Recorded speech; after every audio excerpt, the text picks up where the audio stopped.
From these things it further appears that God understands all things at the same time. For our understanding cannot actually understand many things at the same time, because since the intellect is actually the understanding in the act, if it were to understand many things at the same time, it would follow that the intellect would simultaneously be many things according to one kind, which is impossible.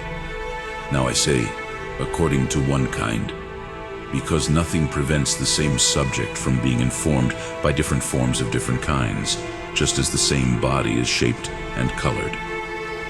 Now the intelligible species by which the intellect is formed so that it is actually understood are all of one kind, for they have one reason of being according to intelligible being, although the things of which they are species do not agree in one reason of being. Hence, neither are they contraries through the contrariety of things which are outside the soul. And hence it is that, when many things are taken together in any way, they are meant together. For at the same time he understands the continuous whole, not part after part.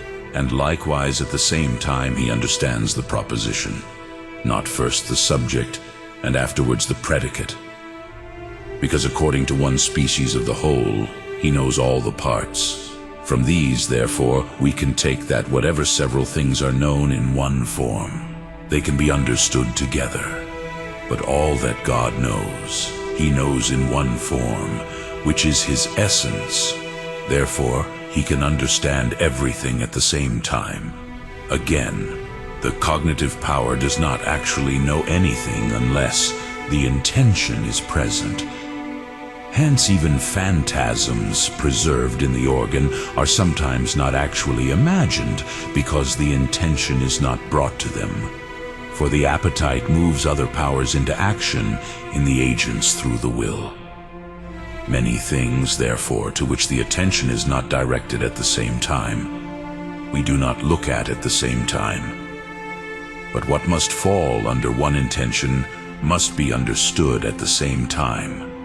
For he who considers the comparison of two directs his intention to both and looks at both at the same time. But all that is in divine knowledge must necessarily fall under one intention. For God intends to see his essence perfectly, which is to see her according to her whole virtue, under which all things are concluded.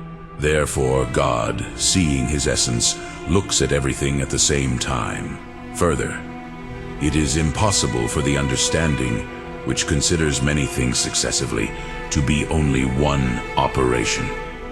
For since the operations differ according to the objects, it will be necessary for there to be a different operation of the understanding, which will be considered first, and which will be considered second.